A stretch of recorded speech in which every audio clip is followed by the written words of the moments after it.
9টা বছর চাকরি করে তোমাদেরকে টানছি, আমার চাকরির পেনশনের টাকা দিয়ে তোমার ছোট মেয়ের বিয়ে দিছি। তুমি আমাকে বলো আমার হিংসা হয়? এত কিছু যে আমি করলাম এরপরও কি হয়েছে? তোমার ছোট মেয়ের শাশুড়ি আমার ক্যারেক্টার নিয়ে কথা বলে, বলে আমি নাকি নষ্টা। মা আমি কি নষ্টা? আমি এরপরে কিছু বলতাম না?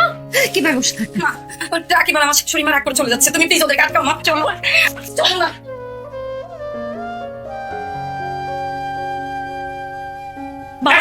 বাবা শোনো, বাবা আমার কথা শোনো, বাবা আমার কথা শোনো। আপনার হাত ধরে পায়ে ধরি আমি। আরে আপনি কি সব ঠিক করবেন? হ্যাঁ, যে এই বাসার মধ্যে আমার মাকে অপমান করা হয়েছে, এই বাসার মধ্যে আমি এক মুহূর্ত কেন আর জীবনে কখনো আসবো না। বিনু, তুমি আমার সাথে যাবা?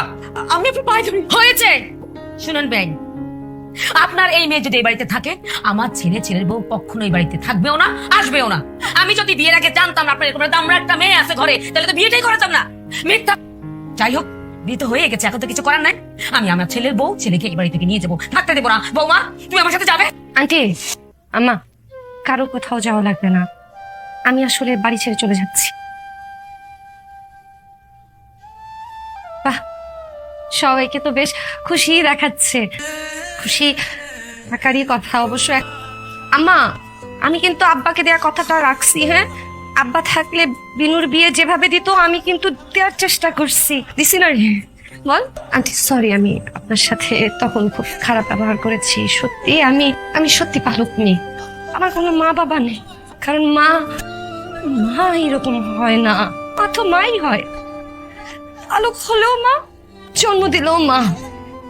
আন্টি আমাকে সরি, আমাকে ভুল বুঝবেন না। একটু আগে আমি আপনার সাথে অনেক খারাপ ব্যবহার করেছি, বুঝি নাই, সরি। পরিবারের জন্য করতে করতে, পরিবারের ভালো দিক দেখতে দেখতে কখন যে আমি এরকম একটা দিকে চলে আসছি আমি না জানি না, আমি টের পাই নাই।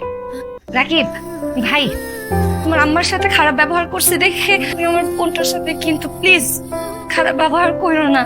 পালক বোনের জন্য কেন তুমি তোমার বউয়ের সাথে খারাপ ব্যবহার করবা? প্লিজ। হ্যাঁ, তোমরা দুইজন অনেক ভালো থাকো, আম্মাকেও একটু দেখো, আম্মা ওষুধ খায়ও ঠিক মতো। হ্যাঁ,